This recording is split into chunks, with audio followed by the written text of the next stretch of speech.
Okuloota nga okuba essimu, okuloota essimu engeri yonna gy'olootamu ekyoto kino ng'okuba essimu, bakubyeko essimu egudde wansi, essimu eyatise, essimu yo togiraba, waliwo akkubira, ofunye essimu empya, netiwaka tekuli, essimu eweddeko omuliro, ki ekirala bannange. So engeri yonna ng'omutukuvu wana batulungamiza olunaku olwaleero gy'olootamu essimu, tugenda kuba nga tutunuulira ekyoto kino in details. Ekyoto kino kiri so common, nakyo kiri so common mu baana ba Katonda, so olwali tugenda kuba nga tutunuulira ekirooto kino. Emikono ne bagiyita Chosen Generation, nga nze Brother Steven katusabe tutandikirewo. Mukama twagala okwebaza olwakadde kano k'otuwadde okubanga ngenda okubanga somesa ku kyoto kino eky'essimu. Kola omwoyo omutukuvu jangu otukulembere, jangu bw'abayigiriza mu linnya Yesu Kristo omwana wa Katonda omulamu, amiina. Abikwana basinga ndowooza mwali mulose ku kirooto kino eky'essimu. Tutandikirewa bw'oloota ng'olaba essimu. Essimu ekiikirira kye nga sinaba kutandika, essimu embeera mpuliziganya. Ndowooza essimu yo gikozesa ku bintu bingi. Gikozesa okumpuliriza, Mukama gikozesa nga connection okuba nga ofuna ebintu eby'omwoyo. Ebimu ku byo eno channel Mukama gikozesa okuba nga kuwa divine connections, connecting ku bantu abagenda okuyamba okwongerayo. Essimu gikozesa communicating ne family, essimu gikozesa communicating ate era nogifunako ebintu bingi, funako amawulire amalungi wawona amabi gonna gagira ku ssimu yo. So essimu etegeeza ebintu ebyenjawulo okusinziira ku kirooto bw'oba okiroose. Osobola okuloota nga olaba essimu yo baagala kugibba, katandikira awo. Ng'olaba essimu yo baagala kugibba, bantu bangi baloota ekirooto ekyo. Oluusi n'osanga abantu ku kkubo ng'olaba pulaninga kubba ssimu yo, oluusi ne mulwanagana ne mu exchanginga, mulaba nga bakubyeko essimu yo oba ng'ogisigaza. Na bw'oba nga omanaginze okuba nga obalwanyisa ne batatwala ssimu yo, manya nti mukwano wange wabeerawo oluku omulaba esitaani lwabaluse okuba nga distortinga empuliziganya oluusi ne Katonda. Ekyoto kino Mukama kikozesa nnyo okulaga mu nsi ey'omwoyo kyekigenda mu maaso. Eb'emikwano sitaani tatudde, si balogo bokka nti batatudde ne sitaani kennyini atulwanyisa ng'abaana ba Katonda. Waliwo emyoyo gitutagetinga okuba nga gitukuba. Kati emyoyo nga teginaba tukuba gikyagala okusooka okuba nga gikola kwe kuba nga gitta empuliziganya yaffe mu nsi ey'omwoyo, kubanga as long as we are connected tebasobola tuwangula. Kati sitaani kyasooka okukola okulaba nga distortinga empuliziganya yo mu nsi ey'omwoyo, akwaisolating, asobola okuba nga akulwanyisa kiremu kubaako mu linnya erya Yesu. Now bw'olaba nga olaba kulwanyisa baagala okugyako essimu yo, manya mukwano gwange mu nsi ey'omwoyo waliwo omulabe sitaani ali mugezaako okuba nga alwana olaba nga kudisconnectinga. Bw'olaba nga essimu yo bagitutte n'ozuukuka, kyandibadde kirungi mukwano gwange oyingirewo mu kusaba n'okusiiba, kulaba nga restoringa communication yo. Mukama waffe omulungi yeebazibwe nnyo. Now bw'olaba nga essimu yo giritayininze, tekitegeeza nti mukwano gwange wadde ng'oba wangudde mu kirooto, kitegeeza oba olina sitiiro olw'okusaba enkozi omulabe sitaani zonna za programize okuba nga ozizikiriza ku mpuliziganya yo ne Mukama. Na waliwo baloota ekirooto kino ng'ate naloota nga essimu ye bagibbye, ate n'osanga bagibbidde ddala. So sometimes kibeera so direct. Waliwo yatuwako obujulizi, yaloota nga mu kirooto nga asudde essimu ye and in reality essimu ye nebulira ddala nnaku ezaddako awo. So kisobola okubeera very direct. Now most of the times ekintu kino bwekijjira, sometimes olina kyosuubira ekyamaanyi, omulabe sitaani nakikozesa okulaba nga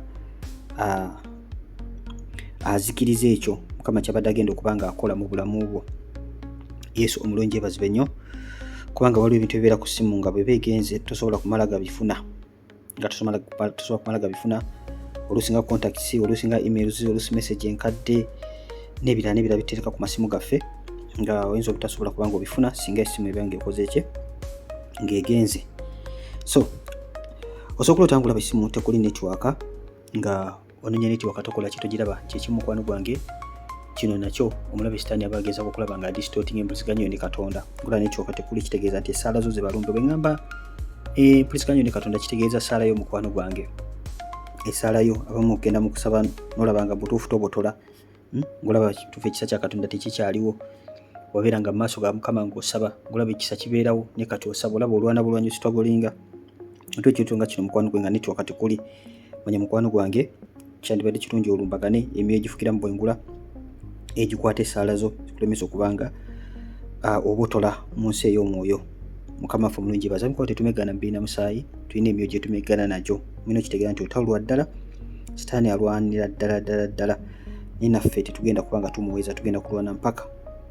Mukama yeebazibwe nnyo. Osobola otangula essimu yo nga egudde mu mugga nga egenze. Ekintu kyonna ekikwatagana ku ssimu yo manya mukwano gwange, bwe kiba nga tekizze kubanga kimalawo mpuliziganya ne Katonda, sometimes kiba kirumbye opportunities zo z'olina oba omukisa ogwo gw'obadde osabira nga gugenda gukwatako ebiseera ebisinga yebeera ataaka. Buli kyonna kye tusaba Katonda kubanga kituwa, omulabe sitaani ajja n'okubanga alwana, naye Mukama yeebazibwe oyo atuwa amanyi n'obuyinza nga byogera mu Luka 10:19 bw'atugamba nti laba mbadde amanyi n'obuyinza okulinnya ku njaba ez'obusagwa, agamba mbadde amanyi n'obuyinza okulinnya ku misota n'enjaba ez'obusagwa na buli manyi ga mubi, n'agamba tewali kiri bakolo be n'Akatonda. Kitegeeza nti Mukama Katonda kye yatuwa atwesiga kubanga tugenda kikozesa bulungi okulaba nga tuwangula. Abamu mulabe sitaani bwakulumba ati n'otandika okugamba kati ate Mukama aba yakimpa, lwaki ate kino, lwaki ate kiri. Mukama Katonda naye aba akwewuunya kubanga abalaba omulokola ali ignorant, atamanyi maanyi na buyinza bimuweereddwa. Omulokola atunuulidde Mukama ali awo yeebuuza bibuuzo ne Mukama atunuulidde omulokole okulaba oba anayambala amaanyi n'obuyinza okubanga alwana n'olutalo kubanga awangula. Naw osobola okulaba nga essimu yo eweddeko omuliro. Essimu ng'eweddeko omuliro, tekuli muliro. Ekyoto kino rero kyegendereze nnyo mukwano gwange. Most of the times bw'ofuna ekyoto kino ng'essimu eweddeko omuliro, mu butuufu oba tokyasaba bulungi oba wabeerawo ekibi mu bulamu bwo ky'otannaba kwenenya, ky'otannaba kukyuka. Essimu eweddeko omuliro oluusi nga guli ku percentage ntono, maybe percentage tuyite ntono, maybe 10% kudda wansi. Percentage yonna gy'olaba entono gy'omanyi nti ntono ku ssimu yo gy'okwata, manya mukwano gwe Mukama bakulaga nti mutuufu onafuye mu nsi ey'omwoyo, weetaaga okuba nga okyaginga, weetaaga okuba nga oyogeramu amaanyi mu ssaala osobole okuba nga okola ki, owangula. And sometimes osobola okulaba nga essimu ezikira, ng'omuliro guweddeko essimu ezikira, and you should be very careful. Kino kiyinza okutambulirako okufa kubanga kituufu oba oweereddemu ddala amaanyi to the point y'okubanga essimu ye ezikira, kiba kiraga mukwano gwange nti anything bad can happen to you. Abafuna ekyoto kino ebiseera ebisinga babeerawo obunafu mu nsi ey'omwoyo. So obadde tokyanoonya bulungi Mukama tokyasaba olaba essimu yo mutuufu ng'efaanana bw'eti, manya Mukama Katonda kyakweseza okulaga tyota kuba nga ogolokoka oyambala amaanyi ng'omwana wa Katonda osobole okuba nga owangula kubanga omulabe sitaani ye tatudde ab'emikwano. Osobola otanga olaba oli mukubira poliisi, waliwo ekigenda okubaawo ng'olaba okubira poliisi. Ekyo kiba kikoolinga kubanga osaba poliisi be bamalayika abagenda okuba nga bajja bafuŋŋana emyoyo emibi. Osobola okuba nga oli otanga olaba nti oli mu kwekubya ebifaananyi. Ekyoto kino kisinziira ab'emikwano bino byonna bye mbagamba oluusi kiyinza okuba nga si kyoloose naye kiba kirungi n'otegeera basics z'ekirooto, kikuyamba okutegeera ekikyo. Osobola otanga olaba obadde weekubya ebifaananyi, oluusi nga weekubya ekifaananyi mu bifo ebikyamu nga si obadde olina okuba nga weekubisiza ekifaananyi Mukama Katonda bakulaga nti ebintu by'oyinza okuba nga okola ku ssimu yo si birungi. Mukama yeebazibwe. Abamu mulaba ebintu ebitali birungi ku ssimu, okusobola okweta ekyoto nga kino. Abamu mwekubya n'ebifaananyi ebikyafu, mwekubya ebifaananyi ebikyafu eby'obukaba, osobola okweta ekyoto nga kino ate nga muli balokole. Mukama yeebazibwe nnyo. Osobola okweta ekyoto nga kino nga mu kyoto tojja kulaba nga weekola ekyekimu, nasobola okuba nga like oli mu kifo weekubya ekifaananyi, maybe ng'obadde olina kuyimirira side ndala naye ng'oyimiridde side ndala, kulaba weekubisa ekifo kifaananyi kyamu. But most of the times okwekubya ekifaananyi mu kirooto it's more of identity. Ekigendererwa ky'ekifaananyi kibadde kya passport, kibadde kyaki, kiba kirungi n'otegeera ekigendererwa ky'ekifaananyi ekyo Mukama exactly kyaba ayogerako. Mukama yeebazibwe nnyo. So kyonna ekituuka ku kifaananyi ekyo bigabeera amakulu gaaki g'ekirooto ekyo. Essimu bw'ebanga emenyeseemu, ng'olaba essimu yo egudde wansi n'ekrackinga n'emenyekamu, sometimes empuliziganya ne Mukama eyinza okuba nga ekrackinze. Bintu bingi ebyapeninga ku nsi eno, ensi gye tulimu eno, bintu bingi ebyahindalinga ensi yaffe ey'omwoyo. So essimu bw'ebanga egudde wansi n'ekutuka oba n'ekrackinga n'emenyekamu, kyandibanga kiyinza okurepresentinga broken communication wakati wo ne Katonda, nga communication teyimiridde bulungi.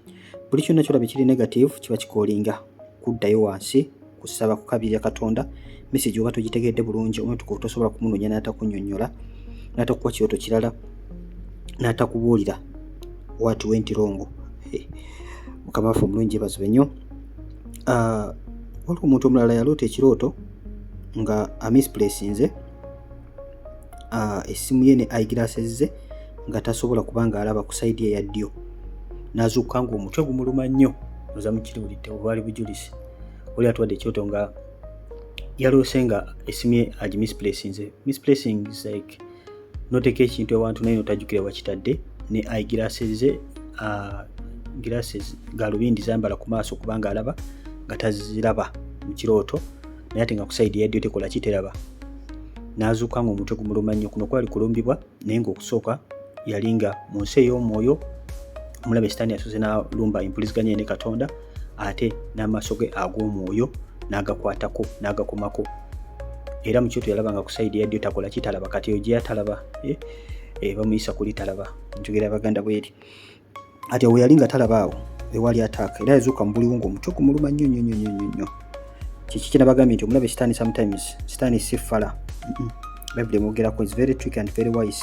Talumba nga fala. Asooka kubala buli kintu kyonna n'alyoka ajja ne mu nnumba ze zonna ne bw'aba alumbye atya n'omutukuvu fe abeerawo kubanga atubikkulira. Kati ono omutukuvu yali amaze okumubikkulira, of course n'ayimirira n'asaba. So ekyoto kino most of the times ki representing empuliziganyaayo ne Mukama. Osobola okufuna essimu empya mu kirooto ng'olaba bakuwadde essimu empya oluusi mabega ko wali waloose ng'essimu eri broken, oluusi wagimisplacinze n'olota nga bakuwadde essimu empya. Kiyinza okurepresentinga fresh opportunities, kiyinza okurepresentinga ensi gy'okuba nga ziguddwawo bupya mu bulamu bwo, kiyinza okurepresentinga empuliziganya ne Katonda okuba nga eri restored bulungi, kirepresentinga oluusi amawulire ag'essanyu okuba gagenda kujja mu bulamu bwo. Mukama waffe omulungi yeebazibwe. Bwebanga essimu yo yennyini yeekomezeddwawo nga yali yabula naye ng'olaba bagikuddiza mu kirooto, ekyo kiyinza okurepresentinga restoration. Mukama Katonda nga restoringa communication yo, nga restoringa obulamu bwo. Bwebanga oli mpya mukwano gwange subscribinga okonekade kweno channel ebiriko oyinza obutasobola bisanga walla wonna. So ezimu ku channel zolina okubeerako, eno channel gyetaaga obubaka buno bulayikinge, obusharinge buli muntu yenna gw'omanyi kyabwetaaga. Kyenzukiriza nti buli muntu yenna abwetaaga. Channel eno beera ng'ogirikomendingira buli muntu yenna abenga naye afuna. Tembeera selfish bannaye bannachosen. Nga nange bwesiri mbasharingira buli kintu kyonna kyemmanyi kisobole okuba nga kituyambako okuba nga ffenna tuli mu mubiri gumu gwa Kristo, okuba nga tuyingira obubaka bwa Katonda n'okutegeera Mukama Katonda kyatwagaza kyekyaba emikwano. So omulimu omunene nze ngukola, naawe okolako omulimu ogusingira ddala obunene okuba nga osharinga kubanga obubaka buno bulina okutuuka ku bantu abalala. So kirooto ki kyewaloota ku ssimu so kituweereza mu comment section ne tusobola okuba nga tukola kitu kiddamu. Sobola otangula essimu yo mukwano gwange bagibbye, oyo abeera diva wala, abeera mubi, yabazza okuba nga divalinga obulamu bwo. Obanga mukwano gwo ng'omutegedde mu kirooto, omuntu olina okuba nga omwegendereza. Sobola otangula bakubira essimu nga bakubira essimu, ebigambo byemwogera ku ssimu bigambo bikulu nnyo mu kirooto. Oluusi Mukama Katonda balina obubaka bwali mu kubanga akuwa. Bible yogera mu kitabo kya Yeremiya essula 3:3 nti mpita nange nakuyitaba ne nkwolesa ebikulu n'ebikisiddwa by'otamanyi. Mpita nange nakuyitaba ne nkwolesa ebikulu ebikisiddwa n'ebyotamanyi. Kati ebikisiddwa bibita Bible Luzungu egamba call unto me. How do you call? We call through prayer. Waawo ebiro bino empuliziganya tulina essimu, so Mukama agikozesa nnyo. So babanga bakubira essimu mu kirooto bagambe nti obubaka obujjidde ku ssimu eyo, oluusi pastor we yakuba, oluusi member wa church, oluusi prayer partner, olina okubeera so attentive okutegeera obubaka obuze ku ssimu eyo. Mukama Katonda oyinza okuba nga oluusi obadde olina n'ekyomubuuza naye nga ku mulundi guno ali mu kubanga akola ki, akuddamu. Ojja kusoma ne mu Isaaya 65:24. Mukama waffe omulungi yeebazibwe. Mukama nga ayogera nti naye tuba tetunnaba kuba ajja kuba nga atuddamu. Mukama mwetegefu okuba nga addamu essaala zaffe ng'abaana ba Katonda. Kikulu nnyo okubanga mu butuufu mukwano gwange otegeera ebirooto by'oloota. So ndowooza kamberekereze kankomaawo akasembayo kale osobola okulota ng'olaba ogaba ennamba yo ng'olina gw'ogabira ennamba yo waliwo yampeezako ekirooto ekimabegako awo ng'olina gw'oli mu kugabira ennamba yo. Oluusi waliwo ayinza okuba waliwo yampeeza ekirooto nga waliwo amuwa ennamba naye n'atasobola kugiwandiika. So bw'olota nga bakuwa ennamba, Mukama Katonda ayinza okuba nga akulaga nti waliwo ni opportunity ezigenda okuba nga zijja mu bulamu bwo, kubanga omuntu okuwa ennamba ebiseera ebisinga abeera amawulire gaba agenda okuwa, wabeera kigenda okujja, wabeerawo kyoba ogenda okuba nga okola naye kusharinga numbers giramu opportunities. Bw'abanga si x wo, bw'abanga x wo bikyukamu, bw'abanga x wo ate ng'oli mu kusharinga ennamba, manya mukwano gwange oli mu kudda mu bikadde, you're going backwards. Naye nga okusharinga numbers kipresinga new opportunities. Bw'obanga tosobodde giwandiika, Mukama Katonda aba kyakugamba nti munoonye, waliwo akyagala okuwa, but saawa ezo mu position gy'olimu oyinza obutasobola kubanga olisiivinga. So oyita okubanga weeyawula, osobola kuwadde ennamba olaba ya bitundu naye ng'ennamba obadde ogyetaaga oba tosobodde kugiwandiika, ekyoto kyonna kifunako mabegakawo nga bakituweereza wano. So enkwano kamberekereze kankomaawo, ndowooza Mukama Katonda restoringe buli kintu kyammwe kyonna, omulabe sitaani kyadivawalinga. Nsaba mu Yesu Kristo omwana wa Katonda omulamu, Mukama Katonda restoringe empuliziganya yammwe mu nsi ey'omwoyo, waleme okubeerawo omubi yenna adistortinga netiwaka yammwe mu nsi ey'omwoyo. Emikono nga bw'ogiwanika ng'osaba ng'enzigi ziba nga nzigule eri obulamu bwo. Enzigi ezinabeera nga nzigule, Mukama Katonda ayiseewo kyonna kyolina okuba nga olisiivinga mu linnya Yesu Kristo omwana wa Katonda omulamu. Yes, ab'emikwano, waliwo ennamba y'essimu eri awo mu comment section. Osobola okuweerezako message ng'oyagala kujoininga WhatsApp group zaffe. WhatsApp group si za biroota by'emikwano, ne kuliko bingi by'ojja okuyiga. Ojja kuyiga okuweereza Katonda, ojja kubeera fully equipped ng'omwana wa Katonda. Baganda baffe kwe bali bangi ffenna gye twetuweereza, so mujoininge tube nga tuweereza Mukama. For those who want to bless us, the same number, Kasolo Bakenyera Steven eba yeeyo. Kale mbeere bulungi mwera ab'emikwano.